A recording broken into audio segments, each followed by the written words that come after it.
important to build a new I-10 bridge over the Mobile River and Bay? If so, what specifically would you do to secure federal funding for the project so that it can be financed without a toll? Absolutely. And this starts with Mr. Collins. Yeah, I really like this question. I'll start out by saying, you know, the Democrats control the U.S. House of Representatives. And as we know, whoever controls the House has more access to infrastructure monies for roads and bridges. So if we send a Republican representative to Congress this term, they're going to have no ability to help with that issue.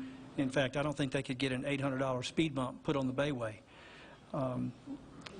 But as far as I'm going to ask the state to look at some temporary relief. There's a route that you could take. You could route traffic around parts of Mobile and all of Pensacola by using I-65 and the Perdido exit and so forth. I won't get details on that, but I will ask the state of Alabama to look at that. I think we could relieve a lot of the traffic and divert traffic around our two cities.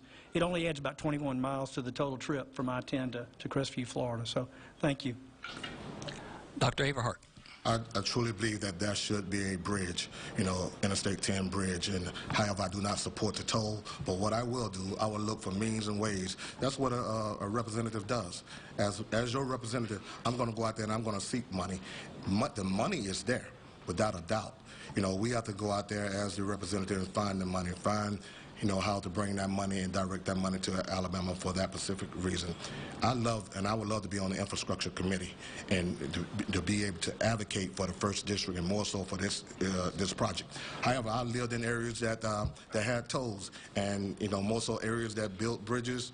There's ways to build this bridge without money, more so without a toll. Let's focus on this lottery.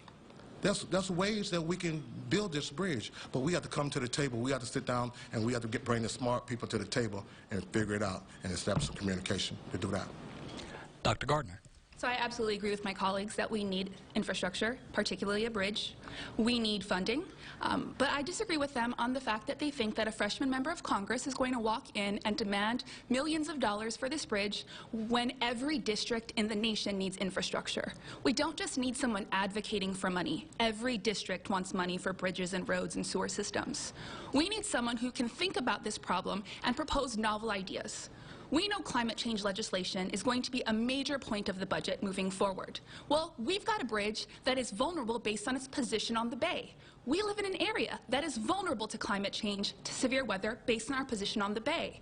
So what I propose is infrastructure funding linked to progressive and also proactive climate change updates to say we have a need that supersedes the needs of maybe some of our more inland districts in the Midwest. We need our bridge more than maybe Iowa needs to pave some of its roads. And when you really drill down at what makes us special, we can get our fair share and hopefully even a little bit more.